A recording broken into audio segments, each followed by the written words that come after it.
Hi friends, welcome to cine family two. Guppedantha Manasu serial hero Mukesh Gowda. Mukesh Gowda ఈ సీరియల్లో రిషి క్యారెక్టర్లో చాలా చక్కగా నటించి తనదైన స్టైల్లో ప్రేక్షకులను బాగా ఆకట్టుకున్నారు. ఈ సీరియల్తో రిషి ఎంతో ఫేమస్ అయ్యారు. రిషి గీతా శంకరం, ప్రియమైన నాన్నకు అనే మూవీస్లలో నటించారు. అయితే ఆ మూవీకి సంబంధించిన ఫొటోస్ కూడా బయటకు వచ్చి బాగా వైరల్ అవుతున్నాయి.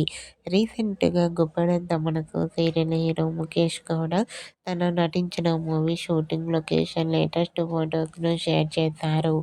ఆ ఫొటోస్లో రిషి షూటింగ్లో పాల్గొంటూ చాలా బిజీగా కనిపించారు. ఆ ఫొటోస్ చూసిన వారంతా హ్యాండ్సమ్ అండ్ స్టైలిష్ హీరో అంటూ కామెంట్ చేస్తున్నారు. మీకు కూడా Guppedantha Manasu serial hero Mukesh Gowda movie shooting location latest photos మీకు నచ్చినట్లయితే మీ అభిప్రాయాన్ని మీ కామెంట్ రూపంలో తెలియజేస్తూ లైక్ చేయండి, షేర్ చేయండి. మరిన్ని ఇంట్రెస్టింగ్ అండ్ లేటెస్ట్ అప్డేట్స్ కోసం మా సినీ ఫ్యామిలీ టూ ఛానల్ని సబ్స్క్రైబ్ చేసుకోండి.